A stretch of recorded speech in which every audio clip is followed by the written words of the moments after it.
A tale of ancient Egypt, Osiris and Isis. Long ago, in the land of ancient Egypt, lived a king and queen. Osiris and Isis, they were called. Wise and just, they brought peace and prosperity to their land. Osiris, murdered by his jealous brother Set, was torn apart, his body scattered across the land. Isis, heartbroken but determined, searched for her beloved. Piece by piece she gathered him.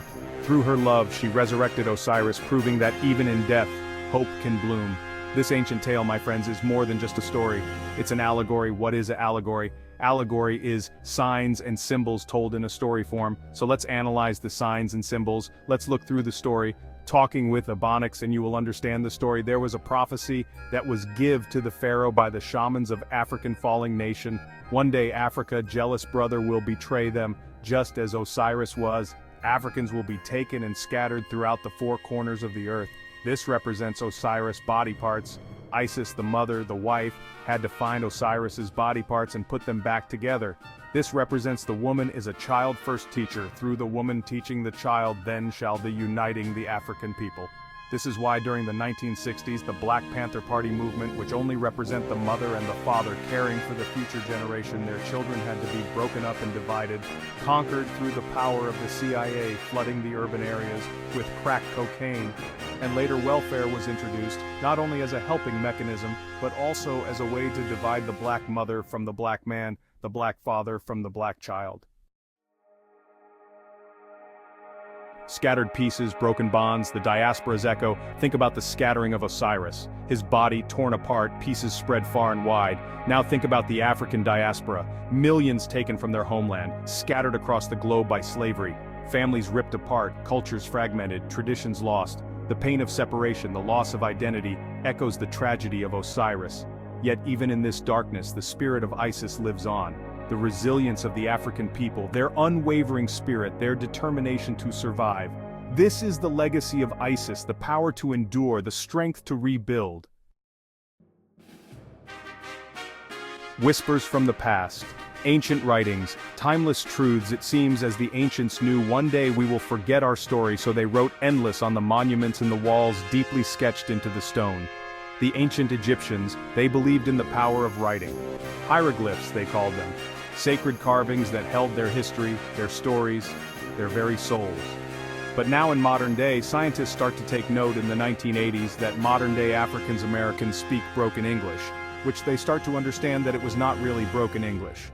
Through the power of DNA being a memory bank, they are still connected to their ancient tongue. They called this connection to the ancient tongue Ebonics. Ebonics can be seen as for a hieroglyphic talk. Ebonics represent picture-perfect dialogue. In other words, visualize of what I'm saying. Imagine those writings surviving centuries, whispering truths to future generations. They tell us that Egypt, a cradle of civilization, was a place of diversity, of innovation, of black excellence. These whispers from the past challenge the narratives we've been taught. They remind us of the greatness that lies within our heritage. They urge us to question, to explore, to reclaim our own narrative.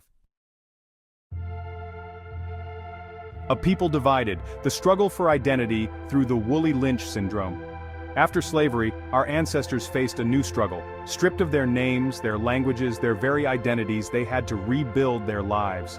With no sense of who they once were, left with a shameful past that slavery brought onto them, they faced discrimination, segregation, the constant threat of violence.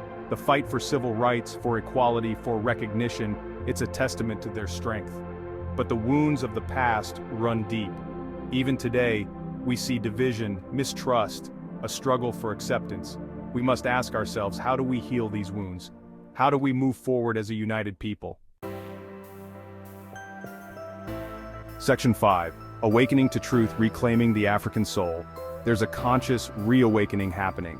People are waking up, researching their family histories, tracing their roots back to Africa, discovering truth that has been hidden in secrecy from African people over 400 years.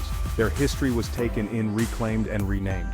These conscious Africans are all throughout the four corners of the earth, reclaiming their narrative.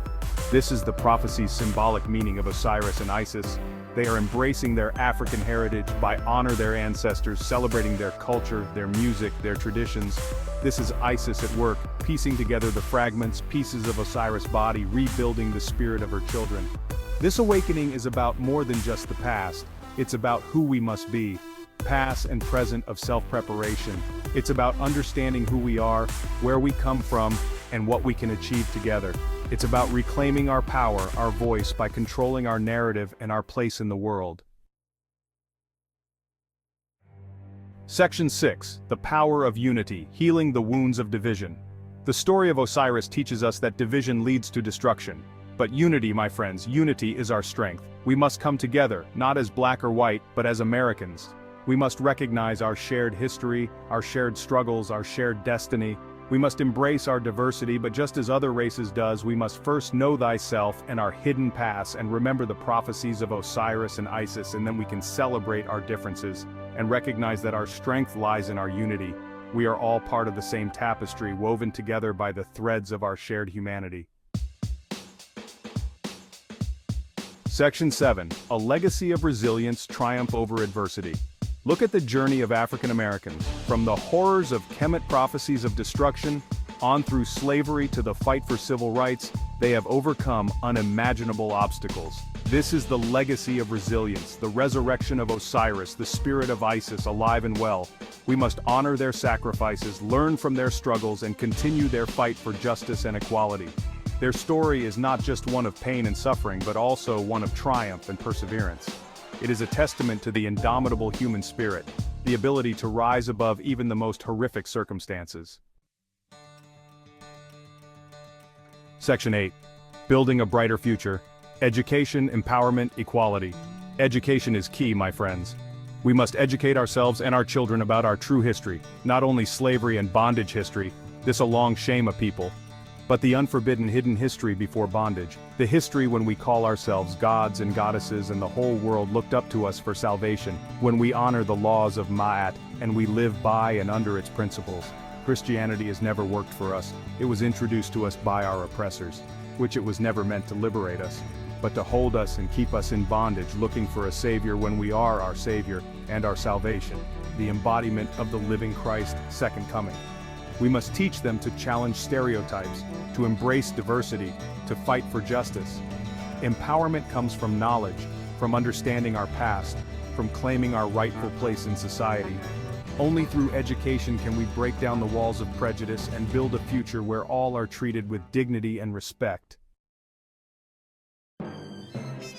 Section 9. A Tapestry of Cultures, Embracing Diversity.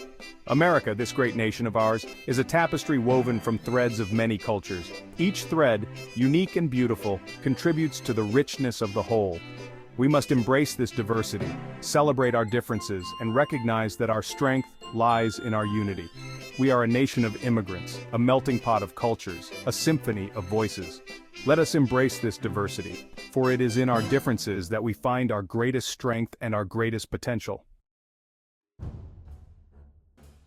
Section 10. A Shared Destiny, One Nation Under God. We are one nation, indivisible, under God.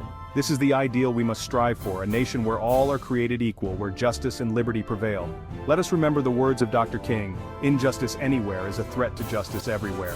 We must stand together, united in our belief in a better tomorrow, a tomorrow where the color of our skin no longer defines us, but rather the content of our character. Section 11. The Promise of Tomorrow, Hope, Healing, and Harmony.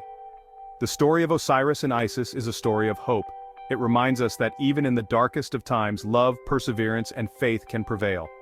Let us carry this message in our hearts as we work together to build a brighter future. Let us heal the wounds of the past, embrace the power of unity, and create a world where all can live together in peace, harmony, and understanding. This is the promise of tomorrow, a tomorrow we can build together, brick by brick, heart by heart. But as we live in unity but other cultures and races, we must first embrace who we are by cleaning our house first and tending to our backyard. Self-preparation must happen first, because our neighborhood and community is in a state of desperation. We start to clean house by educating our kids and who we once were before slavery, empower them on the good contribution that we have brought to the world, and motivating them to strive to do better than the previous generation before, not by becoming diverse only, but by being ourselves. And knowing thyself is staying true to ourselves and our heritage just as other cultures does.